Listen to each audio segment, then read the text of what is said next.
Hajarul Asvad va Rukni Yamoniyning fazilati. Hajarul Asvad Ka'baning sharqiy burchagida yerdan 1,5 metr balandda joylashgan. Hajarul Asvad qora tosh deganidir. U jannatdan tushirilgan. Ibn Abbos roziyallohu anhumodan rivoyat qilinadi. Rasululloh sallallohu alayhi va sallam Hajarul Asvad jannatdan sutdan ham oq bo'lgan holida tushgan va uni bani odamning gunohlari qoraytirgan dedilar. Imom Termiziy rivoyati. Ibn Abbos roziyallohu anhumodan rivoyat qilinadi. Rasululloh sallallohu alayhi va sallam Allohga qasamki, albatta ushbu Hajarul Asvad qiyomat kuni 2 ko'rar ko'zi, nutq qilar tili bor holida keladi.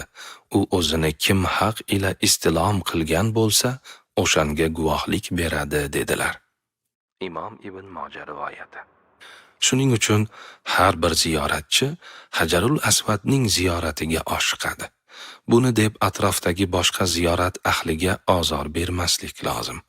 Tiqilinch yuzaga kelgan vaqtda unga ishora qilib takbir aytish kifoya. Shuningdek, rukni yamoniyni istilom qilish, ya'ni qo'l tekkizish mahbub amallardan bo'lib, sunnat amaldir. Mazkur rukun o'pilmaydi va Hajarul Asvadda bo'lgani kabi ustiga 2 qo'lini sajda qilgandek qo'yilmaydi. Ammo bu 2 rukun Hajarul Asvad va rukni yamoniydan boshqa rukunlar istilom qilinmaydi. Chunki payg'ambarimiz sallallohu alayhi va sallam ushbu 2 rukundan boshqasini istilom qilmaganlar. Ibn Umar roziyallohu anhumodan rivoyat qilinadi. Rasululloh sallallohu alayhi va sallam Hajarul Asvad va rukni yamoniyni silash albatta gunohlarni o'chiradi dedilar. Imom Ahmad rivoyati. Sohibi uzurning tavofi. Agar ziyoratchi sohibi uzr bo'lsa, har namoz vaqti uchun tahorat oladi. Namoz vaqti tugaganda tahorati singan hisoblanadi. Tavof jarayonida ham shunga rioya qiladi. Bitta farz namozi vaqtida tavofni boshlagan bo'lib, shu namoz vaqti chiqqanda tahorati singan hisoblanadi va qayta tahorat olib, tavofni davom ettiradi. Tavofda adashsa yoki shakka borsa. Ziyoratchi farz tavofda shak qilsa, o'sha shak qilgan tavofni qaytarib bajaradi. Gumoni qay tomonga boshlashiga qarab ish tutmaydi. Rukun bo'lmagan tavofda shak qilsa, uni qayta qilmaydi, balki gumoni g'olib bo'lgan tarafga qarab ish tutadi. Vojib tavof ham farz tavof kabi bo'ladi. Agar ziyoratchi tavof qilib bo'lganidan keyin ko'ngliga shak kelsa, ibodatini davom ettiraveradi. Qalbidagi shakka quloq solmaydi. Chunki tavofdan keyingi shak shubhalarning e'tibori qolmaydi. Ammo birorta ishonchli odam tavofda 7 ta emas, 6 ta aylandingiz deb aniq aytsa, o'sha bittani bajarib qo'yadi. Maqomi Ibrohimning fazilati.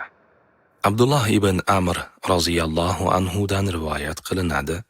Rasululloh sallallohu alayhi va sallam albatta rukun, Hajarul Asvad va maqomi Ibrohim jannat yoqutlaridan 2 yoqut tosh edi. Alloh u ikkisining nurini o'chirdi. Agar u ikkisining nurini o'chirmaganida mashriq bilan mag'rib o'rtasini yoritar edi, dedilar. Imom Termiziy rivoyati. Tavof tugaganidan keyin namoz o'qish makruh vaqtlar bo'lmasa, vojib bo'lgan 2 rakatli tavof namozini ado etadi. Tavof bilan 2 rakatli namoz birin-ketin bo'lishi sunnatdir. Mazkur namozni maqomi Ibrohimning orqasida o'qish mustahab. Agar bunga imkon topa olmasa, Masjidul Haramning xohlagan joyida o'qisa bo'ladi. Farz yoki nazr qilingan namozlar uning o'rniga o'tmaydi. 2 rakatdan ko'proq o'qish joiz. Birinchi rakatga Fotihadan keyin Kafirunni, ikkinchi rakatga Ixlosni zam qiladi. Salom bergandan keyin o'zi va yaqinlari haqqiga duolar qiladi. Undan keyin multazamning oldiga o'tadi. Ko'ksi, qorni, o'ng yanog'ini unga qo'yib, ikki qo'lini boshidan balandga ochib, siniqlik ila duolar qiladi. Bu joyda qilingan duolar ijobat bo'ladi. Multazamdan bo'shagach, Allohga iltijo etib, xohlagancha duolar qiladi. Keyin Zamzam suvidan to'yib ichadi va Ka'baga qarab duolar qiladi. Zamzam suvidan to'yib ichish mustahab amaldir. Tavof namozining hukmi.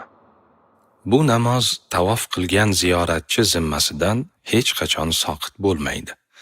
Nafl namoz o'qish makruh bo'lmagan vaqtlardan boshqa vaqtda, hatto uyiga qaytganidan keyin esiga tushsa uni o'qib qo'yadi. Tavof namozini Masjidul Haramda o'qish afzaldir.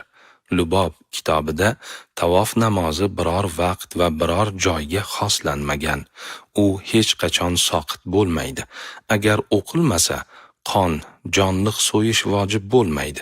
Agar uni haram tashqarisida yoki vatanga qaytganidan keyin o'qisa ham joiz bo'ladi. Biroq makruh bo'ladi deyilgan. Tavof namozini makruh vaqtlarda o'qish hukmi. Ziyoratchi bomdod namozi yoki asr namozidan keyin tavof qilsa, 2 rakatli tavof namozini kechiktirib turadi. Bomdoddan keyin tavof qilgan bo'lsa, tavof namozini quyosh chiqqanidan keyin o'qiydi. Asrdan keyin tavof qilgan bo'lsa, tavof namozini shomdan keyin o'qiydi. Avval shomning farzini o'qiydi, keyin tavof namozini o'qiydi, undan keyin shomning sunnatini o'qiydi. Tavof namozini bomdod yoki asr namozlaridan keyin o'qisa, namozi durust bo'lsa-da makruh bo'ladi. Zamzam suvini ichish. Ziyoratchi tavofni tugatganidan keyin Zamzam suvini qiblaga yuzlangan holda turib yoki o'tirib 3 marta bo'lib ichadi. Har nafas olishda qiblaga nazar soladi. 3-martasida Zamzam duosini o'qiydi. Zamzamni to'yib ichish sunnat.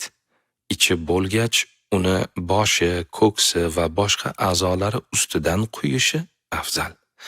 Alloh taolo Zamzam suvini barakotli qilib qo'ygan. Shuning uchun ziyoratchilar vatanidagi yaqinlari uchun undan nasiba olib ketadilar. Bu ish mustahab. Zamzam suvi bilan tahorat, g'usl va istinjo qilish joiz emas.